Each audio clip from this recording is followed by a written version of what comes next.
Are you working on your author career but struggling to get that first book published? Does the goal of being an author seem too lofty? Or thoughts of having multiple books and making a full-time living are as fantastical as living in Cinderella's castle? Welcome to Discovered Wordsmiths, a podcast where aspiring authors can be heard.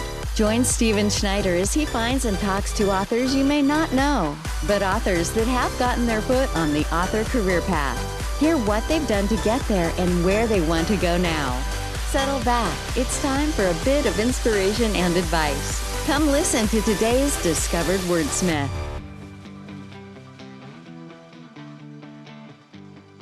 I'm not sure why, but I brought a bunch of fairly serious books. I should have looked harder for more spring fun and sunshine. No, that sounds good. It's serious book month then. Well, I think I mentioned this before, but it's kind of book release season. So Right. there's all kinds of new stuff out. I'm barely scratching the surface. It's a good time to go to your local independent bookstore and shop around. Hint, hint, Get your- everybody. Get your summer books ready. Yeah, so what do we got, Tom? Well, let's see. I got some utopias. I got some poverty. I've got some dystopias, all kinds of stuff. I'm going to start. This book is out in paperback. It's called The Firekeeper's Daughter. Okay. And it's YA, not fantasy, realistic fiction about a upper teenage girl who's Native American and sort of gets pulled into an FBI investigation when they come into the reservation to investigate a murder. So very different for a YA book, very tense and just really well done. It's on the favorites list of 3 different booksellers here. So Nice. if you like YA, but you don't necessarily always like a fantasy or a, John Green romance, this is something a little bit different.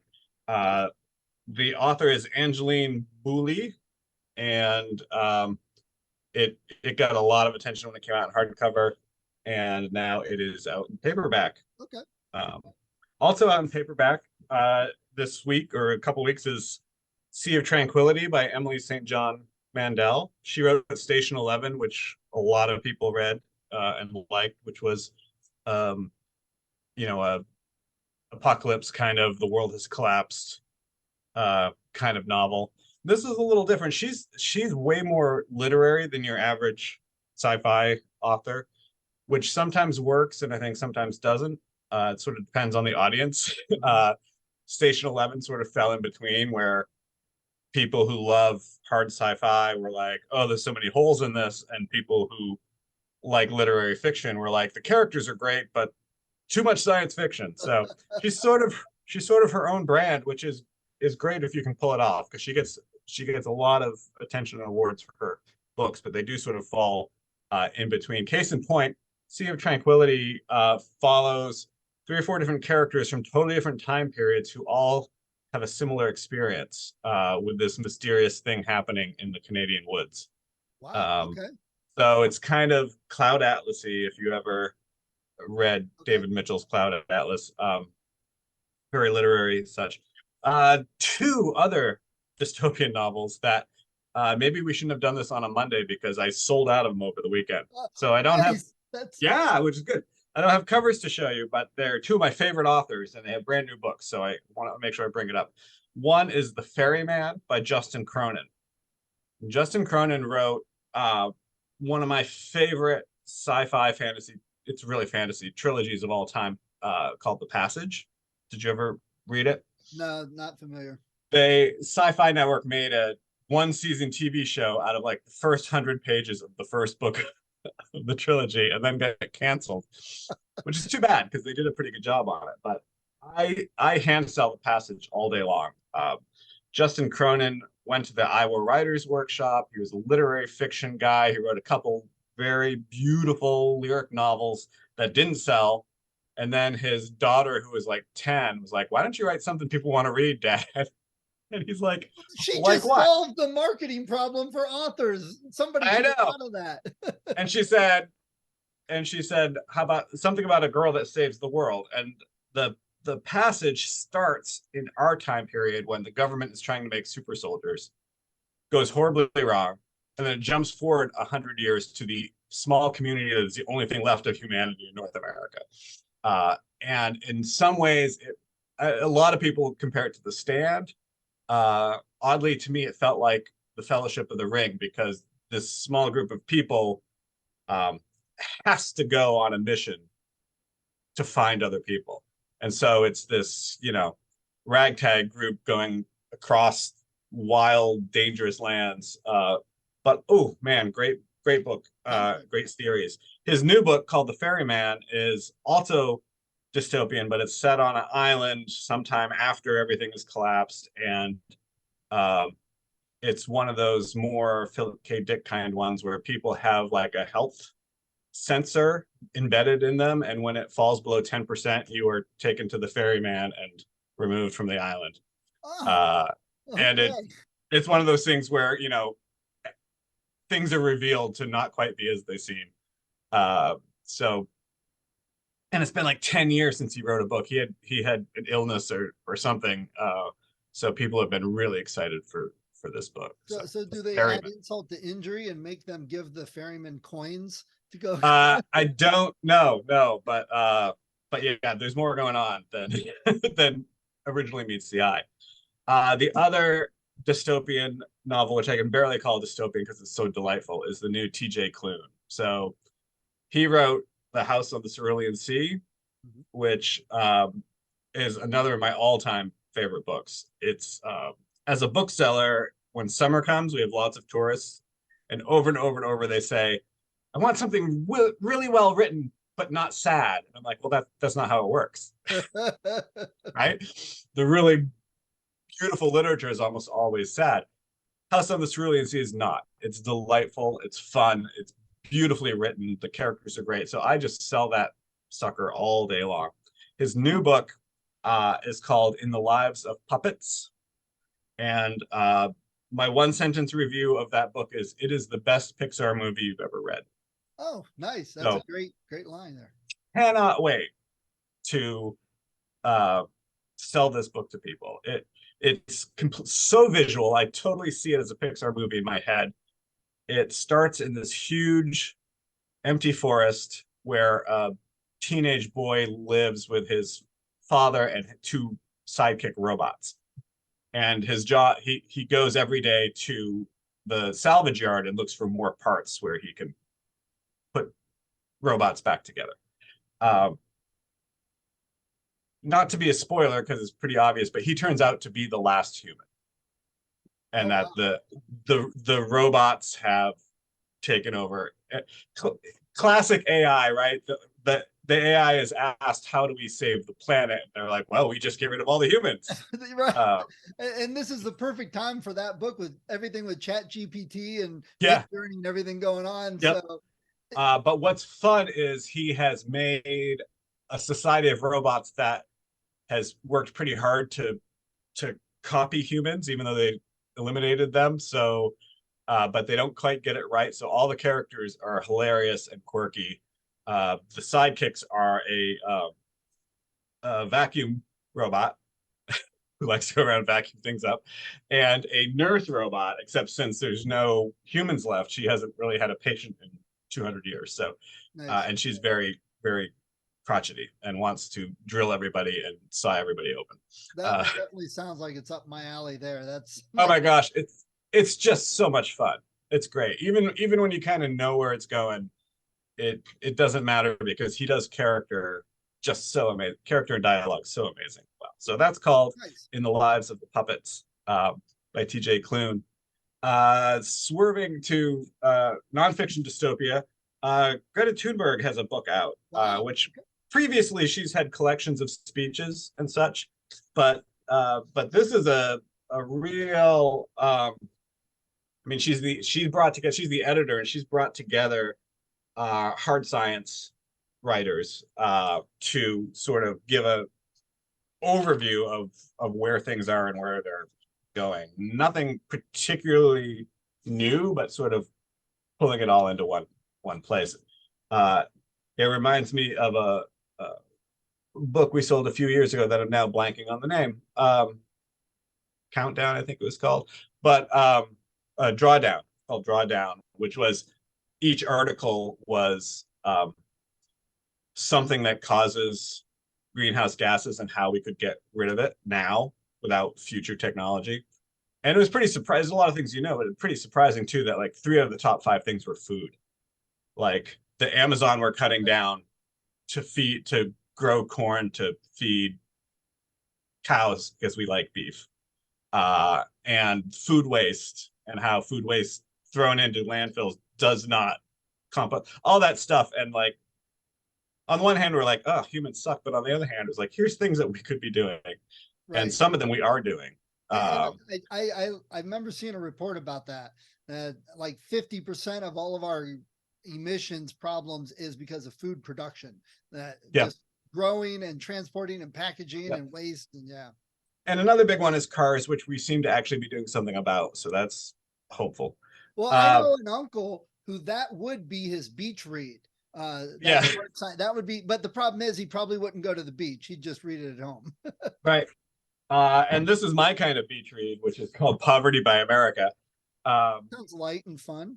Yeah, well, it's I don't read a lot of nonfiction, and most of it I feel like, oh, that could have been a New Yorker article, or that could have been an Atlantic article.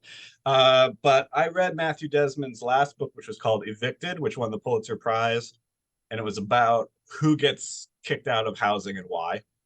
And he spent time with low-income people who get evicted and also with landlords, and it was very well done. This is a broader look by him at poverty and why the poverty level is the same as it was 40 years ago, and who that benefits and why. And it's designed to make you feel bad. Well, I like to blame I like to blame everything on the rich because it's easy to do. But this book is a little bit more truthful than that. And the fact that just like with climate, like if we want to fix things, people at every level have to sort of give up a little bit of what they have. That's a whole discussion. that said, it's still mostly the rich people's fault. And then we'll round out the nonfiction with something a little bit happier, which is Simon Winchester. Have you ever read Simon Winchester? No. Oh wait, I think I've talked to him about. Our friend has read and talked to him. Yeah, about. He's like Erik Larson, or guy. He writes about specific things in history and then about the broader context. But he's just a great writer. It's like reading a magazine article. It's really interesting. He wrote The Professor and the Madman, which was about writing the Oxford English Dictionary. He wrote Krakatoa, which was about this giant volcano eruption that, was affected the whole planet. He's done so many different things. And this is a more of an overview where he's sort of talking about the internet and how it works, and going backwards to, the advent of books themselves and how knowledge has been collected and transmitted. But he's one of those people that it could be about, paper clips and you would read it anyway, because he's great, entertaining history writer. If you've never read him, I recommend him highly. If you've read Erik Larson, who wrote Devil in the White City and that kind of thing, and like that kind of nonfiction, or David Grann, where you get just a really good storytelling, Simon Winchester's for you. And this is called Knowing What We Know. Last two, I'm going to butcher this name, but it's Nana Kwame Adjei-Brenyah, and this is called Chain Gang All-Stars. It's a novel that just came out. It's getting huge reviews, and it is set in the near future, where there's basically like gladiator wars with prisoners from American prisons, and it's about 2 women who are participants in this and what happens to them. So you can get your sentence reduced by fighting in these gladiator fights. Obviously, it's horrible and intense, and and a comment on our current prison system. But I haven't read it yet. But man, everybody is really going nuts for it. You know So the that is nationality of the author? pretty sure they're American, but they yeah, they're American. In Okay. terms of sort of heritage, I don't know. But the book is set in the American prison system. So Interesting. And I love the me and a buddy talk about that all the time, how sci-fi really has a way of pointing out current society's issues and problems and getting away with it because they can put it on another world, another society and stuff like that. So it's interesting to use our society just in the future. yeah, I mean, prime example was Star Trek, who, you know, Yep. when you get the trolls saying, "Oh, this is so woke" or whatever, it's like, did you watch the original Star Trek? I mean, Yes. that's they were doing that way back. So Well, even the and then Westerns, even before that, you know, they had political statements being made about what was yeah, going on at that time, you know, so people, whatever. yeah, yeah. I mean, science fiction has always been that way and should be. Yeah. Uh, but yeah, they're the same thing's happening with Marvel movies, and it's like, did you never read any of those comic books? Because the original comic books were pretty woke. The X-Men themselves, you know. Yeah. Yeah. I'm gonna finish up with a bright pink book, just to show that it's not all doom and gloom. This is Happy Place by Emily Henry. She just blew out of nowhere about 6 years ago with a book called Beach Read, which all us booksellers laughed our heads off because that's just a phrase that we use all summer. It's like it's a perfect beach read or whatever. And I think she sort of tricked all the booksellers into carrying it just by that book, by that title. That book was about two writers who rent summer cottages next to each other, and one's a real stuffy literary fiction, and the other writes romances, and they meet and sparks fly, and whatever, because she writes romance. But it's more like literary romance. She's come out with 4 books since then, and every single one of them has been a huge seller for us. They all follow the same formula of enemies to lovers kind of thing. This one's a little different. It's backwards. It's about a couple who have been together forever but have broken up, but they haven't told their friends, and they don't want to. Their friends are all getting together for this reunion, and they don't want to make anyone feel bad, so they agree to go together and pretend to still be together. Nice. Obviously, they're going to realize that they were meant for each other all along. But so that would be but I don't want it to be sad book. Yes, this is a beach read, but this is not. When people say I want really beautiful literature that is also not sad, that's not this. This is pretty good literature that's really entertaining while you're at the beach. This is a beach read. Kind of like TJ Klune. Oh, I'm sorry. I was gonna say. I'm just gonna say TJ Klune is something else. Okay, so this is kind of like the equivalent of reading a Star Trek novel. Quick, easy read that you can get through. This is like it's like a romantic comedy movie, right? So it's like Harry Met Sally or anything like that. Okay.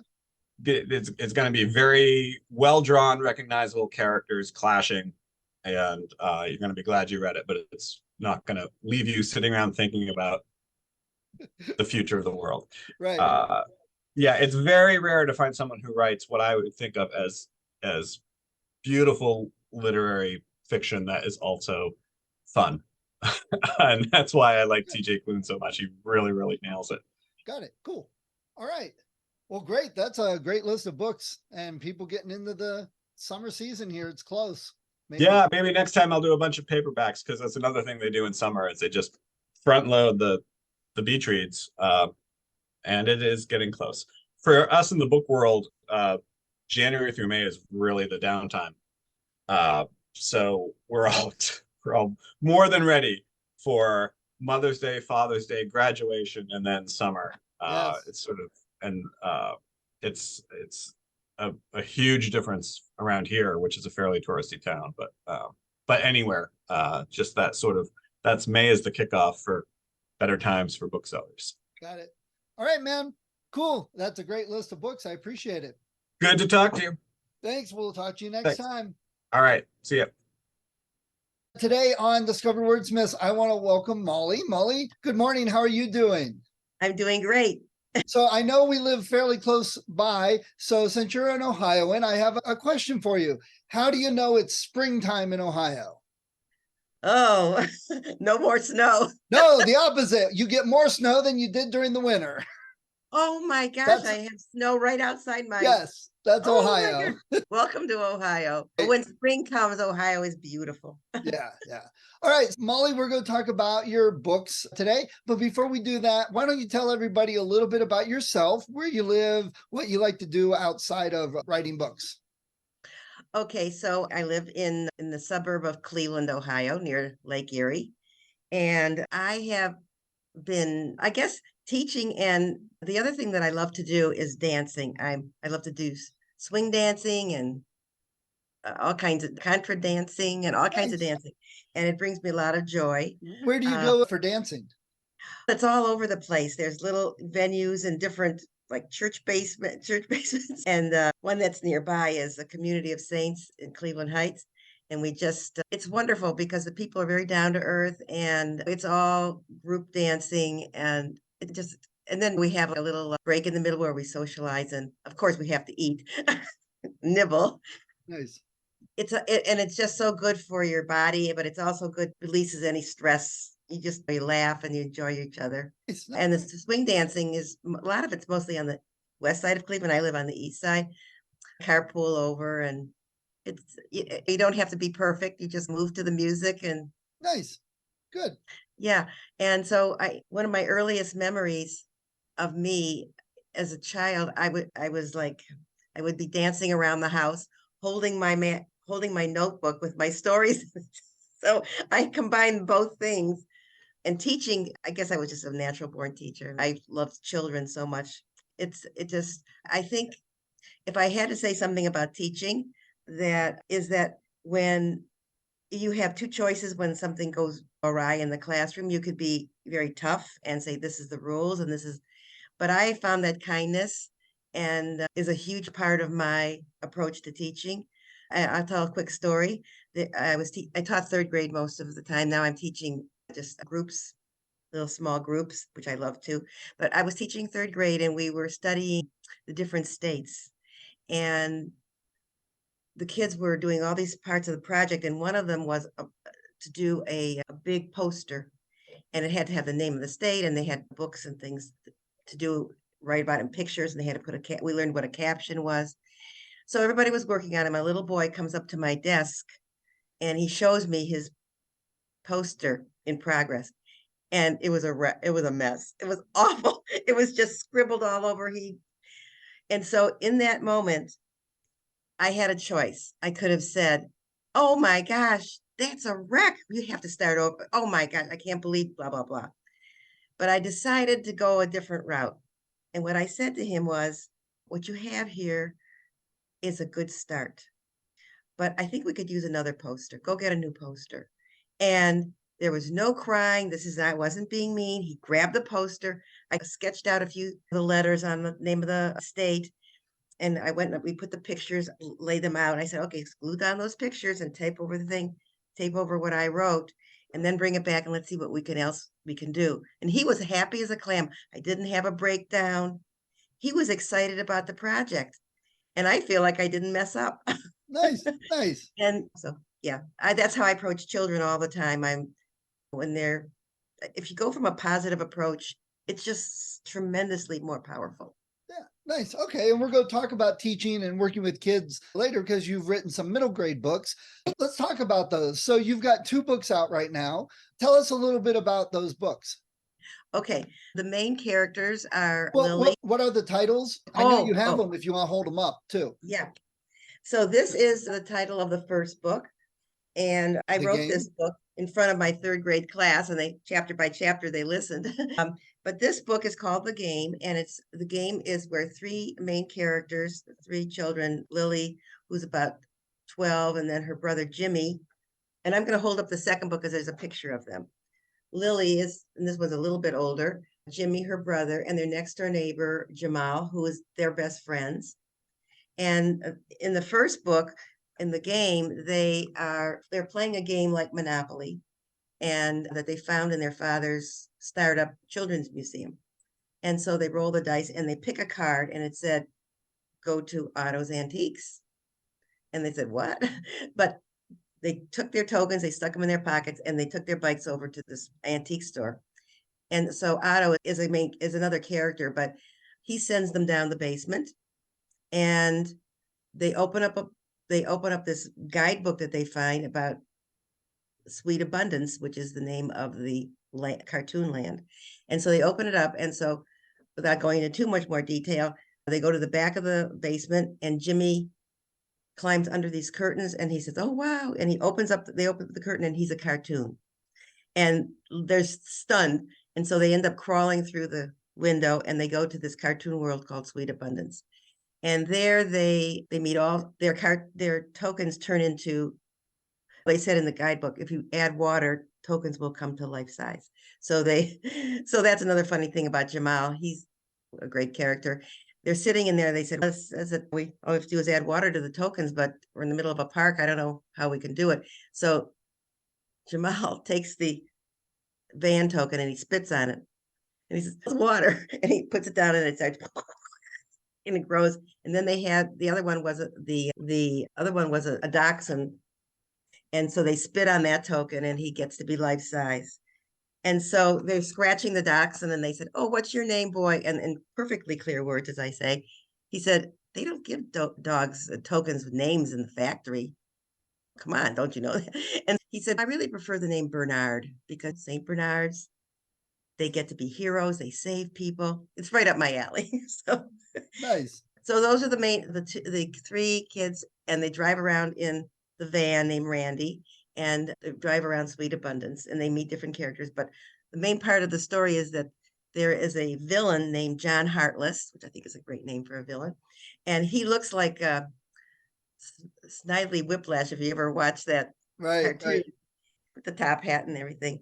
And he wants to take over Sweet Abundance, and he chases them around. And finally, skipping through all the different parts of the book, at the very end, he's got them. He's cornered them, and there's just nothing left. And Lily doesn't know what to do, so she stands up and she kisses him on the cheek. And he says, no one's ever kissed me before. My mean aunt raised me. And he starts to shrink like the Wizard of Oz, but he doesn't shrink all the way. He gets to be like a 4 or 5-year-old boy. And he starts crying, and he said, my aunt was very mean to me. And an adult character in the story steps in, and he said, it's okay, little Johnny, I'll take care of you. And pretty much then they go back, and they end up being asked to come back again, and that they're losing all the color in Sweet Abundance. And so they somehow get in that story, another character comes up that is a very big favorite. As my grandson designed it. It's a robot named Trimo. And Trimo, they find him in this antique store in a box, because they got a letter saying that, please come back. We need you. The color's disappearing from Sweet Abundance. And Trimo, they push the right button, and he comes alive, and he's got spring legs, and he jumps all over the place. And they go back, and the color is missing. So that whole journey to find the color, and also another main character is missing also. But it's a beautiful story of what forgot the most important part. In the second book, Eddie is the bully at school, and he's bullying Jimmy, and he follows them into Sweet Abundance by mistake, because they go through the store of the antique shop. He follows them in, and what happens to Eddie in the story is really amazing. He's really mean, and he chases them around, and a second car is actually born in that story, because he chases him around in their little car, and things work out, and he ends up so much better, and they all end up as very close friends by the end. So it's Nice. really lovely ending. Nice. Great. What would you say, you work with middle school kids, younger kids, what other books out there are similar to these that you could point to for Well, readers that are interested? yeah, I wrote some down that I have used before. One of them, actually, the first one is an old book that is actually when I was a child. I read these Beverly Cleary books. In fact, she just died at 105 or something. And the characters were very real in there. They're not these, I don't know, they get into scrapes. And so Beverly Cleary was a huge influence. And even though they're old books, I like them. What did I do with this? Oh, here. So I read the book that I really liked, was the recent book, was The Voyage of Sparrowhawk. And the author is Natasha Ferrant. And they go on a journey also. They are in a boat and they get into all kinds of scrapes and they go to these various different places. And the other one is Mr. Lemoncello's Library by Chris Ravenstein. And it's another adventure. They have this museum that's really, really strange, but really cool in there. So those are some of the books that similar. Nice. Great. And have you had any of your students reading the books? What have people said about the books? Okay, two things. One, as I was reading them to my class, as I was writing the first book, when I got near the end, the kids in my class, they'd like to lay on this rug while I read stories to them. He jumped up and he started saying, "This is going to be a movie, and I'm going to be Jimmy, and you're going to be Lily, and you're going to be Jamal." And they were just they became the huge fans that really pushed me into getting it published and everything. And then I hear from the kids at my school who've read them. In fact, in the second book, the second car in it, named Tony, she raps. And my brother said to me, "You're really not going to try writing raps, are you, Molly?" I said, "Give it a shot. If it comes out horrible, I'll take it out." So Tony does all these raps, and in my school, these girls that loved my books and read them, their teacher said they were marching around the classroom going, "With my determination, I'll reach my destination." And yeah, there's one girl that I see in school, she carries my book around with her all the time. Nice. That's Yeah, I have, and I actually ran into some parents from the class where I read the books, the first class, and they were the parents there, and I ran into them and they remembered me. I actually didn't remember them exactly, but well, you get how many kids every single year? Yeah, oh, that's yeah, understandable. but I smile and say, "Oh yeah." I sort of remembered their son, and she said he just loved your books. And she said, "We credit you and your books to his love of reading." I thought, I wish I had a video of that I could carry around my head. That was I almost wanted to grab the mother and hug her. And the comments that I've gotten, I actually got a letter from a girl. She's a paper letter. And it was, I should have brought it with me. But anyway, she is a student at the school of where I wrote the book. And I don't teach there anymore. And she said, "You had my two brothers." And she said, she said, "I got lost in the story and I just love the characters and I can't wait for the next book to come out."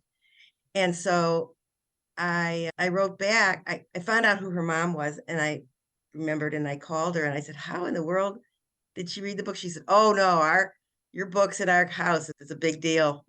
So Nice. when she read it, so I received an actual paper letter and I've actually posted it on Facebook for my friends to see. That's beautiful. Love that. Yeah, kids, it's great. That's one of the things with kids. When they get into stories, they are so into it and love it. And that's one of the best things, reading with kids and all that. Absolutely. You get a group of adults and you read a little bit to them, they're like, kids are always so fun. Oh yeah. There's no holding them back. Right. It just comes, and I think that's what I really love about them. Yeah. Obviously, one of the little boys thinks that your book should be a movie. What do you think? A movie or TV show for the books? I like the idea of a movie. Yeah, I like the idea of a movie. It lends itself to it. The description of them. And in the first book, I do have illustrations. Second book, I did not do illustrations. Someone said, with middle grade books, you really don't need them, but I can see if I can. So here is a picture Oh, nice. of, that's Lily and Jamal and Jimmy, and they're in the basement looking in that guidebook before they climb through the window and get into Sweet Abundance. And the woman who, Sylvia Masick, who did the illustrations, it was strange because she just really liked the book and her kids liked the book, and she's the illustrator. And in the book, in this picture, she put little clues on his backpack. No, there's a picture of the van somewhere on a shelf and the dachshund, the Bernard. And then there's a thing that says dead end. In the first scene, they meet one of the main character, Isidore Benefactor. He's the president of the bank. He's like the head of the whole place of Sweet Abundance. And they found him. And originally I put him in jail, but that's too close to Monopoly. So I called it that he was stuck in dead end. They Nice. named it. And so she put this little sign that said dead end there. So Nice. it's, yeah. And the kids, I just love their reaction to it. I just love the reaction. So yeah, I would say a movie. Okay. See, I always had the idea, you know how in the summertime, some of the theaters show kids movies like every Tuesday and you could get a pass. Oh, They show like 10 movies through the summer every Tuesday or something like that oh, afternoon. that's great. What I would love is to take my book and turn it into a serial cartoon. And then every week for those 10 weeks, they show 3 minutes of the whole thing. That's what I would love to do if I could figure out how to make it possible. Yeah, that I would, yeah. That's I didn't know about those. I have to look for them and see if I can go see them. Yeah, I used to take my kids to them. It's a lot of fun. Yeah. Molly, do you have a website for people to check out? Yes, it's mollyperryauthor.com. mollyperryauthor.com. All right, I'll put. And it's yeah. I have on there some posted, just things that are on my mind. It's not necessarily. I'm kind of learning about it, so yeah. They can order the book on the website. There's the person who did it. They wrote the word Amazon, and if you just click on the word Amazon, it takes you right to Amazon to buy the book. Okay, great. And what's your plans for your third book? So I'm about 3/4 of the way through writing it. And the third book is wild and crazy also. They don't go to Sweet Abundance right away because the thing I didn't tell you about the first book is they found the game in the first book at their father's museum. He was trying to start up a children's museum, which does get started up. And they found the game in a wooden box that was locked up because it was all just packages and things. And in fact, so they were left alone in the museum. He had an appointment. And so they pulled it out and they played the game of Monopoly. And so it sent them to the antique store. But this time it starts out with the main characters of the book showing up at their house in Mayville. That's the real world. And the Isidore Benefactor is with the little Johnny and Bernard at their front door. And he said, you got to come right away. There's very big trouble and we really need your help. And so they go to the museum and they said, we can't tell you now, Isidore. And his brother was there also, blah, blah, blah. And so they go to the museum and they want to make sure that the game is okay at the museum. And there is a twin museum in Sweet Abundance. Is a cartoon museum that's a twin. So they came because the game disappeared from the museum in Sweet Abundance, and they come to the real world to see what if the game was still there in the real world. And they found out that it wasn't. It was missing. And it was horrible because they didn't know if Sweet Abundance was going to disappear. And so the father says, we have to, little Johnny crawls under the table, which normally kept the game was on display. And you hear him pulling, and he crawls out and he's holding the game, this package. It's a wrapped up package with these silver tape, and it looks like a spider. And he holds it up. And so some things happen, but the father goes back to his office, which normally is his little tiny office in the museum. with a beat up old desk and a file cabinet. And the father said, follow me. And everybody follows him. And they open the door and the office is changed. It's huge. It's beautiful. It's big. And there's a big new desk with his old swivel chair, which he's very grateful for. They kept the old swivel chair. But on the one wall is this huge painting. So they all gather around the painting. And it's a painting of a field and a mountain. And there's a little cabin at the top of the mountain. And in the air, some birds. So what I didn't tell you in the first book is they talked about how Sweet Abundance came into being. It was a very short part of it. It turns out that the villain, John Heartless, had run away from his job as an artist in this company because his boss was really mean. And so he went up to his cabin where he goes to relax, and he starts drawing pictures of this world of Sweet Abundance. And he drew it enough and enough. And it says, and as if you believe in something long enough, it's going to become real. I thought I was going to get a lot of flack from it, but everybody accepted it. And so he opened a trap door in the cabin and he went into Sweet Abundance. So there's that's what the cabin is at the top of the mountain. And in the air are two new characters in the air. They said they looked closer and they said, those two birds over there aren't really birds. And they said they look like little dragons.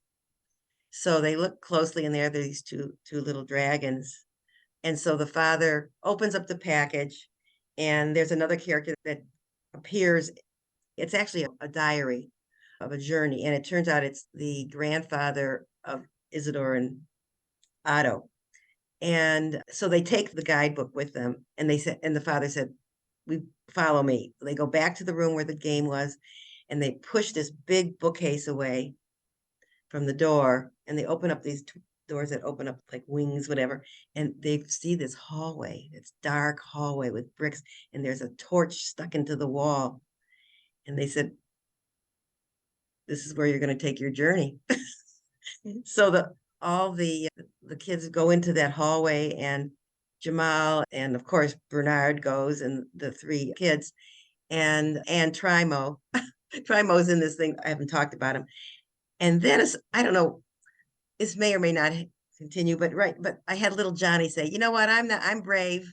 He's a little boy and he runs in with them and he begins to change and get to be their age. And he's part of the team. I don't know, it's too many characters. So I don't know but I like little Johnny. Anyway, so they go into this and they climb up these steps and they see these two little giggling faces of those two dragons. And one's green, sparkling green, her name is Emerald, and the other one is purple, sparkling, her name is Pear, purple. And so they go in there and they climb up and they see them at the top and they go into the store and they're in the cabin from the first book where they had actually created the land of Sweet Abundance. And they go on this journey to find the games. And it's crazy because they go open the trap door again and they go down and there's railroad tracks in there. And Lily's really thrilled that she doesn't have to continually traipse around because there's a train and an old-fashioned train shows up with the smoke popping out. And it's Bruno, he's the train, and they travel on this train towards Sweet Abundance, but they go down this mountain. And that's where the real problem of the story actually comes about because it's really bizarre, but they are encountered with a rat. His name is King Poison. And they stop halfway down the mountain and they go into this house. They see this lady sitting on a porch and she asks them for cookies, but she seems very suspicious. But they go in the house and she actually changes into this rat, this female rat. And she's wearing this old baggy dress. And and she's trying to capture them. So she said, you should go into this little wire box where she had two cats that were her kind of prisoners. But they don't go in to the thing that the cats actually pop the door open and all the other people that were waiting outside, the traveling people broke went in and she ran away.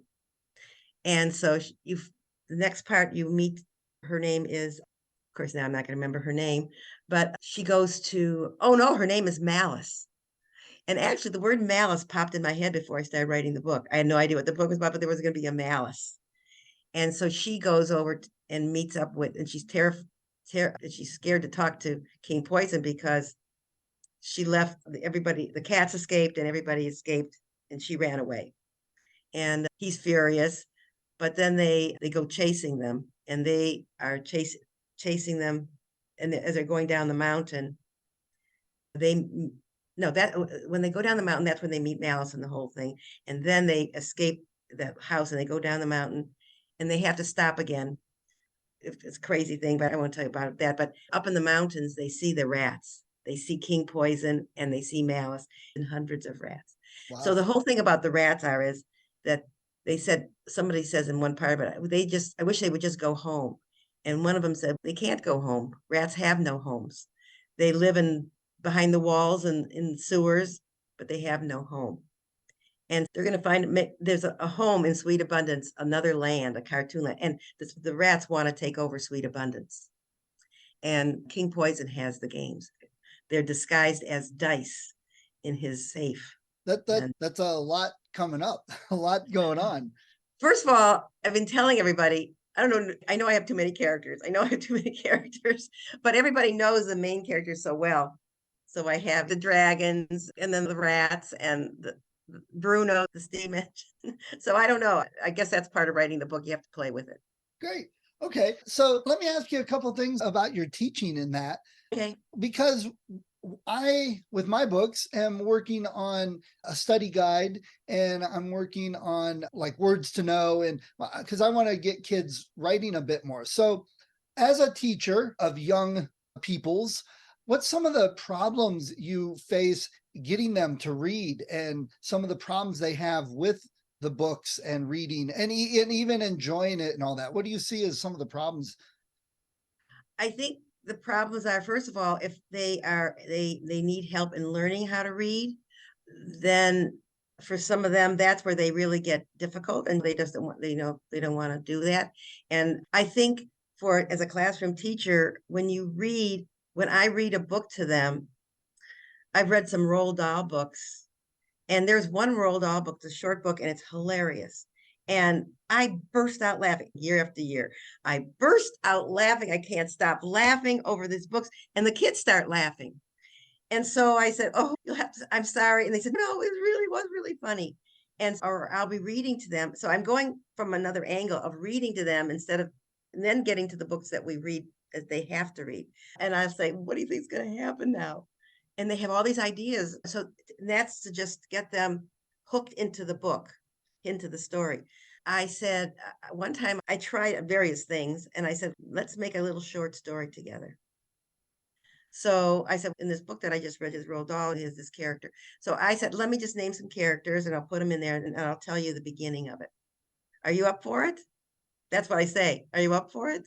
And yeah. And so I said, okay, is this there in this character? And I said, the problem is, what is there? Think of a better problem? Yeah, he could have lost his homework and is in trouble with the teacher. I said, oh yeah, let's use that one instead.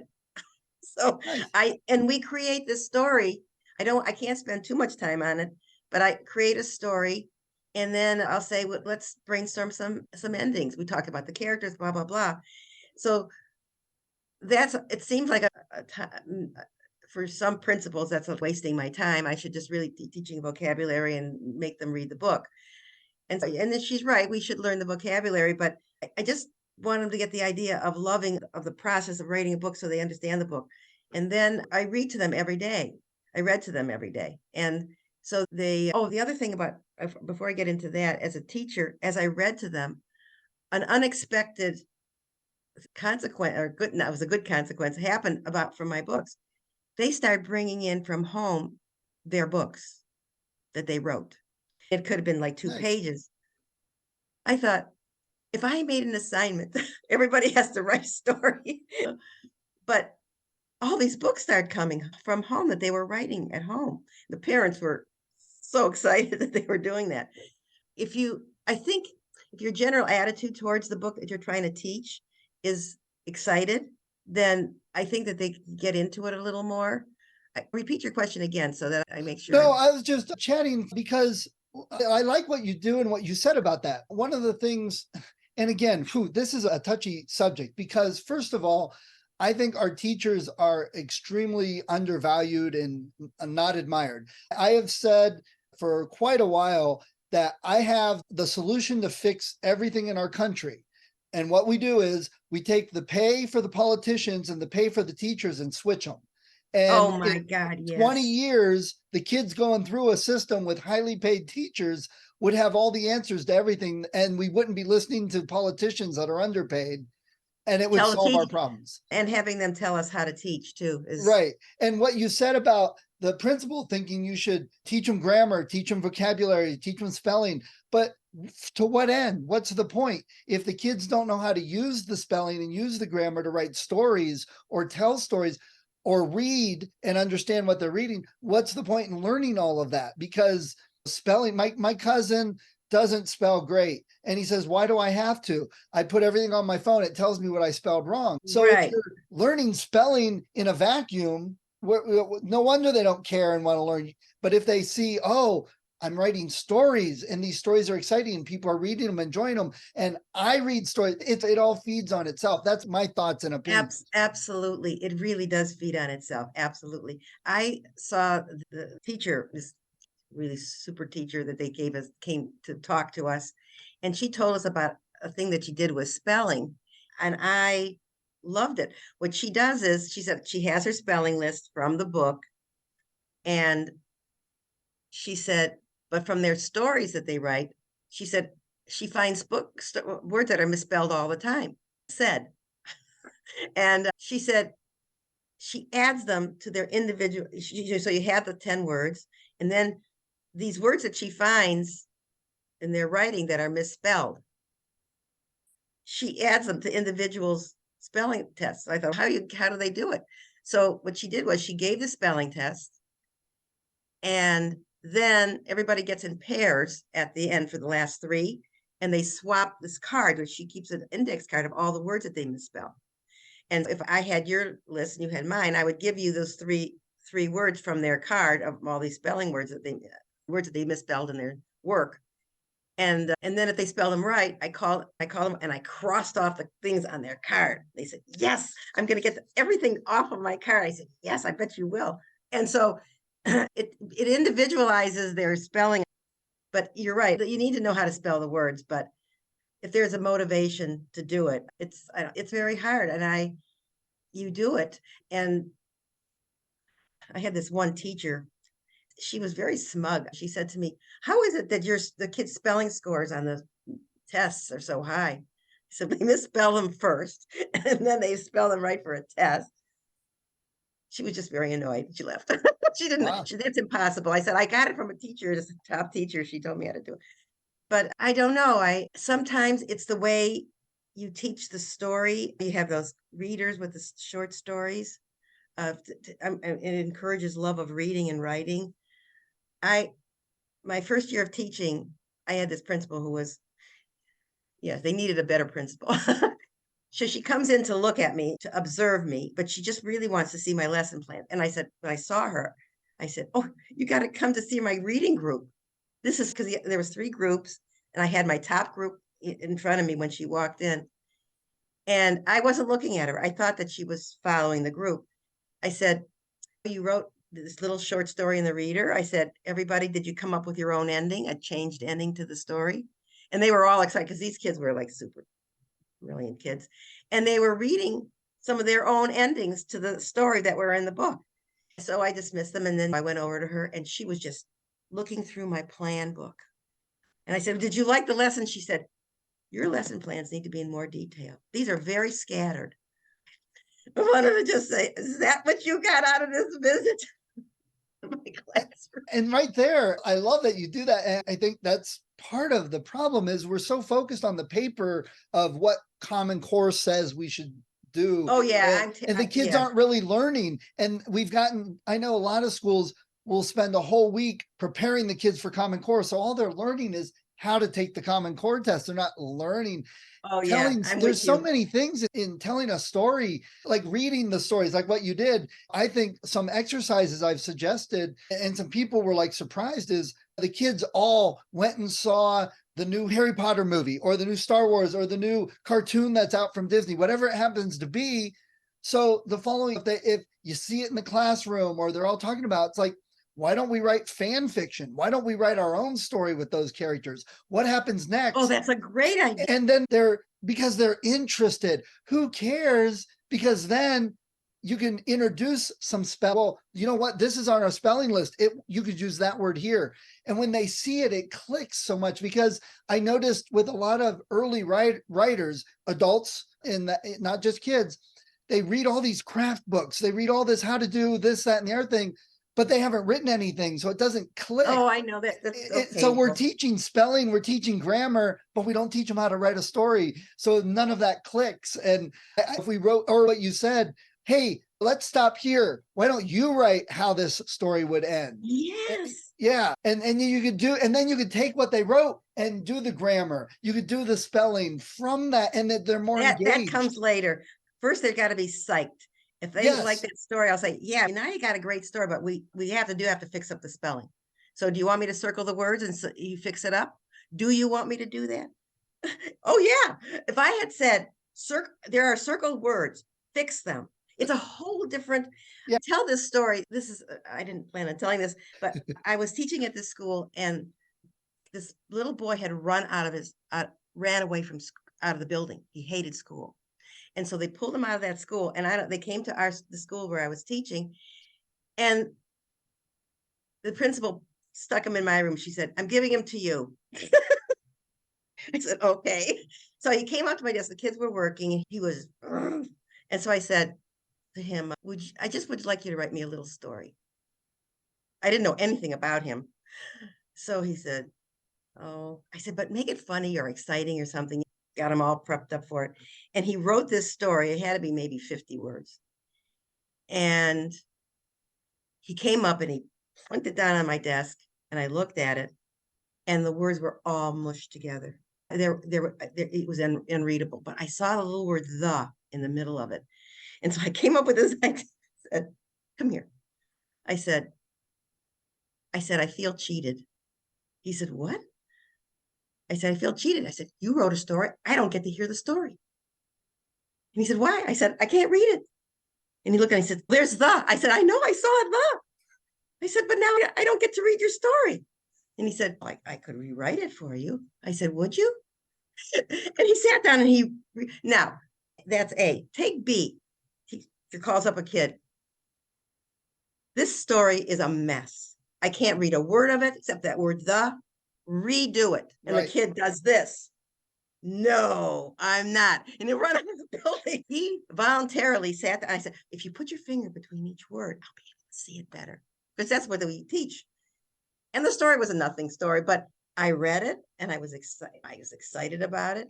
And he and I did very well. That was many years ago. I ran into his sister and I said, "How is he doing?" He said, "Oh, he's happily married. He has two little kids, and he is part owner in the gas station where he works." And I said, "Fantastic." So I'm not saying he was this genius, but he probably was very good with his hands. But he found a home in my class, that he was safe. He wasn't going to run away. I wasn't going to beat him up. And that's part of what you're saying. It's got to be an atmosphere where you're encouraged to do things. And I once taught haiku, and I was being observed by this principal, and because it was a new job possibility, and I had all these people in the back, and I had this haiku lesson, which is one of my favorite lessons. And I had this packet with all these haiku that I had found. So I told them about the history of the haiku, and it was this third grade class. And I said, "This describes a mountain, and the fish jumps in the water at the end."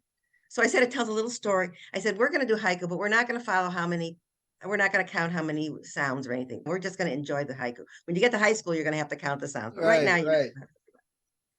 So I wrote down a baseball haiku that from another class that had written. It wasn't the one that was from the haiku book. and at the plate, holding the bat, bam, home run, whatever. And of course, they understood that, they could picture it. And so then I said, but let's read some of the other ones. And we went around, and I said, we don't have a lot of time. So just somebody, we'll take 4 people volunteer, look through the thing, who wants to read? So they read them. And so at the back is this page blank with these lines on it. I said, see if you could write a haiku. What could we write a haiku about? And they said, baseball. And then they said, spring, summer vacation, all these different things, going to camp, Thanksgiving. I said, yeah, go for it. Try something. So this is what I tell other teachers that are new. I said, I walked off the stage. I let them be on the stage. So I walked off to the side and I said, okay, who's willing to, I said, I turned to the principals and everything. I said, now, we don't want to criticize. We're just going to listen. I said, because they're brave to do this, to come up in front. So they came up and they were okay. They did it, and we're all very happy with them. And then, like a gift from heaven, this boy said, can I write some at home and bring them in? I said, let me think. Should you write some at home and bring them in? Yeah. Nice. And so we wrote all these haiku, and we walked out and my principal said, you're hired. Because I stepped off the stage, it became theirs, it was them. I wasn't grading them at the time. And so the one lady, no, it wasn't her, it was this woman I shared the classroom with. She said, Molly, what you do is you love them into submission. And I do, I love the kids.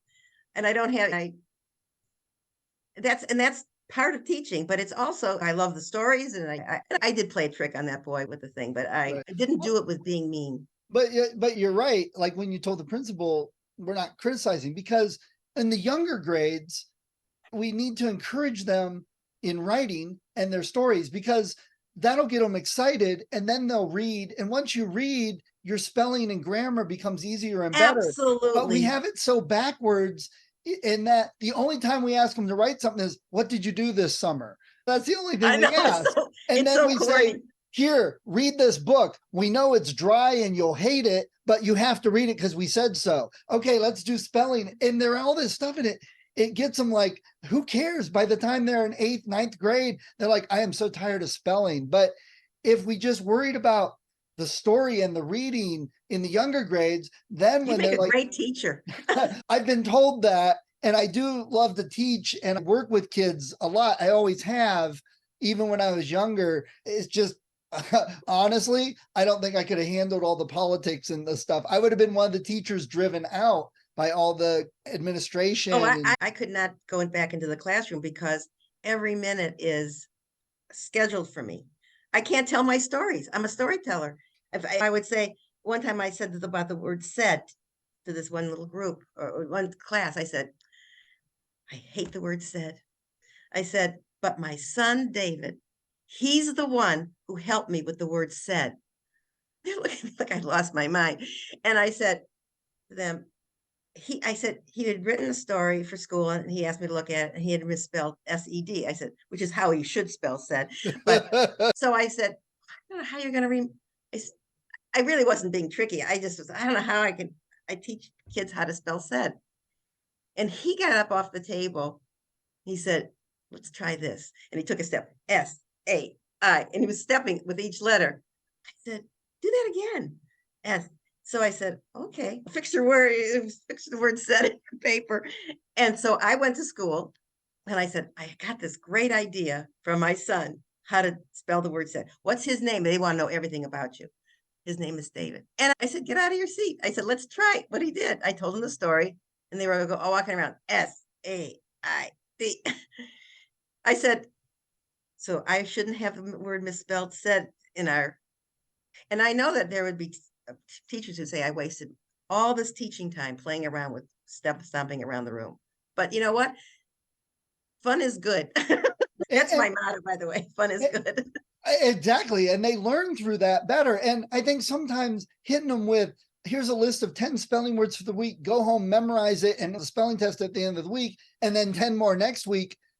So many kids, my stepson was bad at math, and he had a hard time with math. And working with him, what we discovered was that he would work on a lesson and work on learning a principle and a topic. But then when he went to the next one, he forgot all of that. And That's so right. it wasn't connecting and it made the next one harder. And yeah, great. Some kids thrive in that. I'm going to sit down and memorize 10 words and get them right next week and 10 more. And other kids are just like, my brain's turning to mush. But if you wrote stories and told stories and they use those words, they would, so many more of them would then get it. And there's just, we've Oh, been yeah. learning that kids learn in different ways and work in different ways.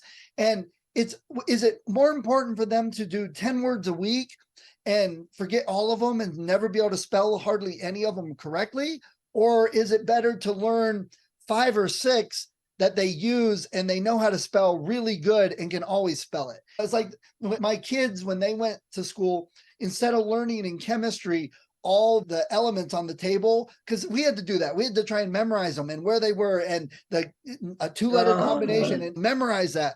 Instead, they were put in the groups of 5 and they got assigned 2 elements each and they had to research it. Who discovered it? Oh When my was God, it of discovered? course. And what led to that? And how does it work with other elements? And so they became experts at just 2 elements. And then they had to give a presentation, which got them in front of kids talking. And so they all heard about all the elements, but they only really worked with 2. And there were parents arguing that now my kid doesn't know all of them. Like, they know them as well as they would have, but they know 2 of them like intimately. And it was, Right. And if they needed to know another one, they know how to research it and find out. yes, we don't need to teach them how to memorize these elements, how to look it up, research it, work with other people, how to give presentations, and the rest of it comes. It And falls work with in other people. That's very huge. important. Nowadays, it's big. They teach classes on it. It's like, why teach Oh, yeah. classes? Just put them into groups. They learn how to do it. That's right. Yeah, I love that. I love that style of learning. In fact, when I was taught my 3rd grade class, we learned about Native Americans, and there was a map with all these different tribes. And so I broke the kids up into 5 groups.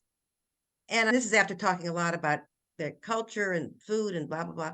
And I said, we're never going to learn about all of them. It's impossible. I'm doing exactly what you're talking about. So I said, here, I'm going to break you up in groups of 5. And I said, I'm not sure how to do this. Should you pick a tribe? I said, I don't want everybody to pick the same one, because then you can get together, you can make pictures of their homes. And oh my God, they went crazy. But it turns out we've picked 5 different tribes, and I gave them time in class and I think I gave them an outline of food, what to do. And then they made a presentation of it, and they loved it. They loved it. And I just went around from group to group, and then they made their presentations.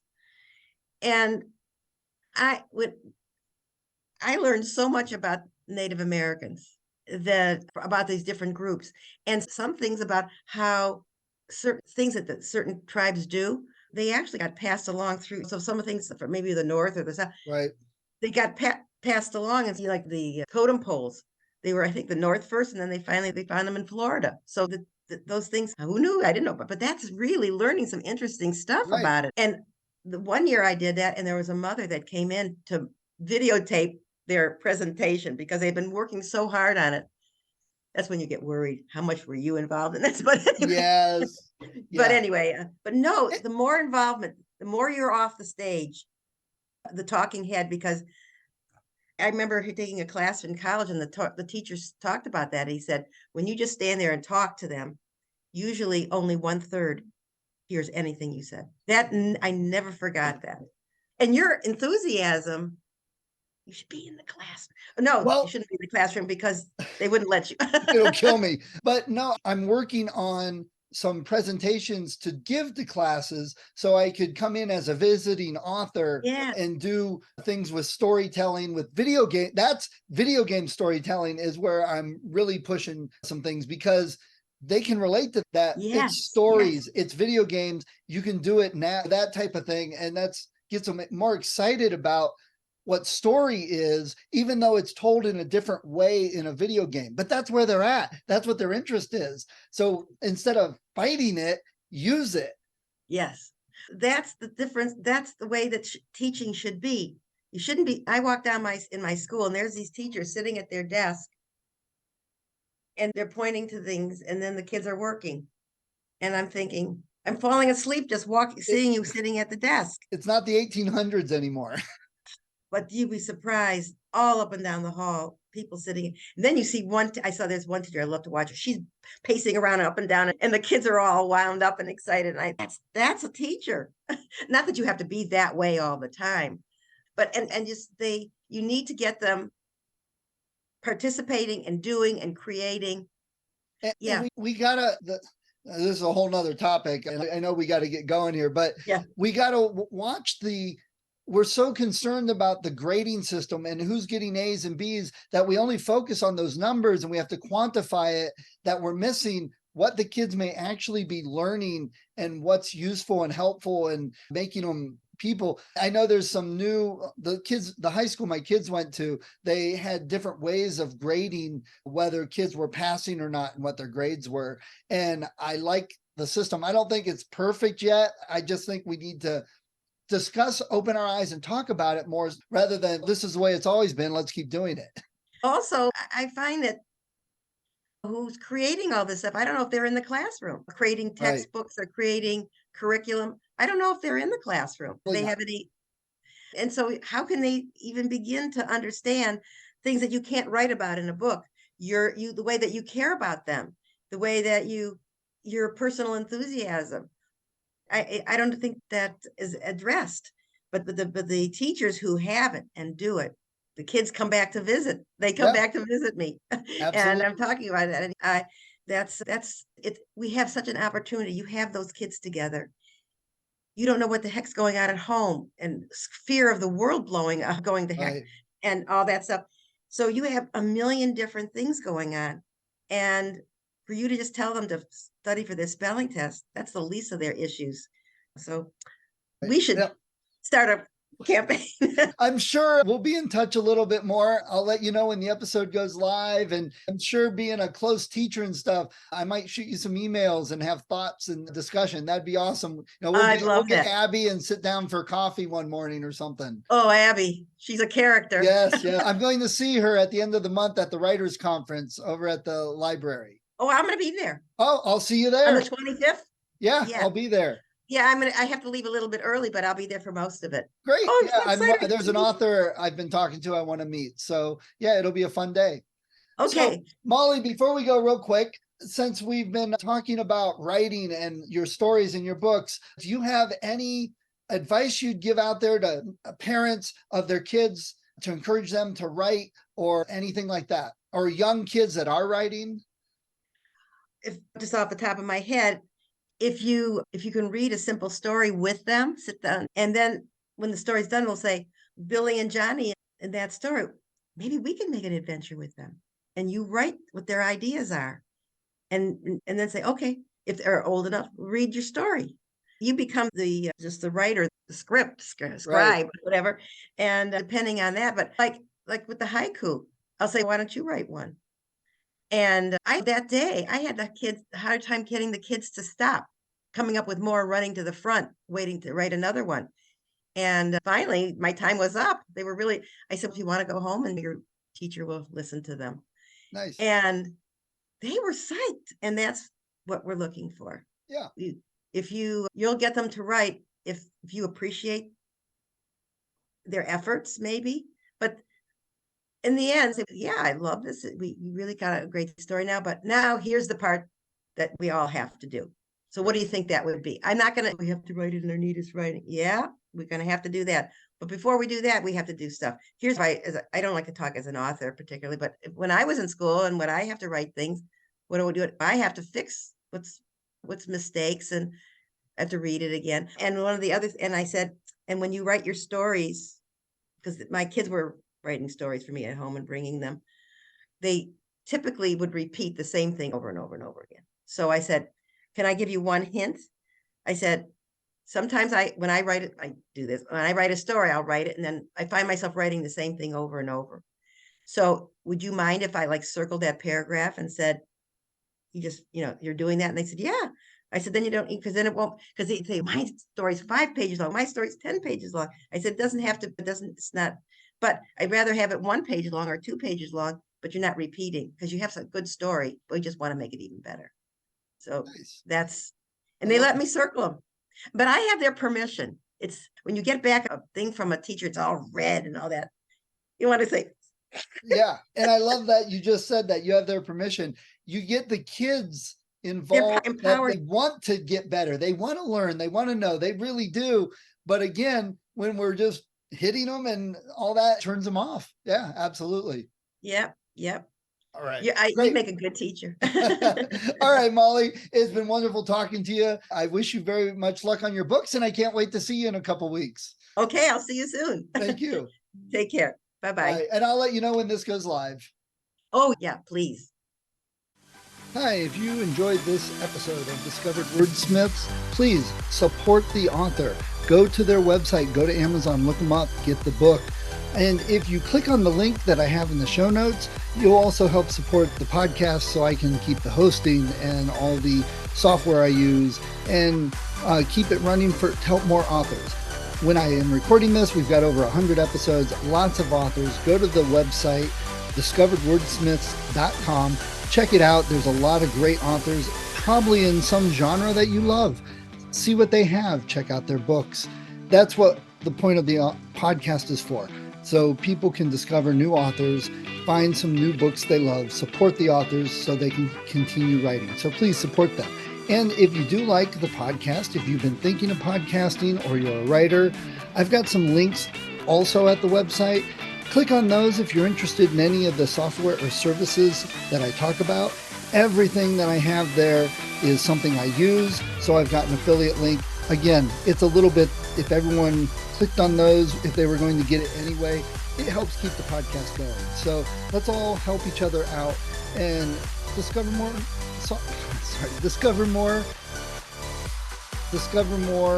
authors to read.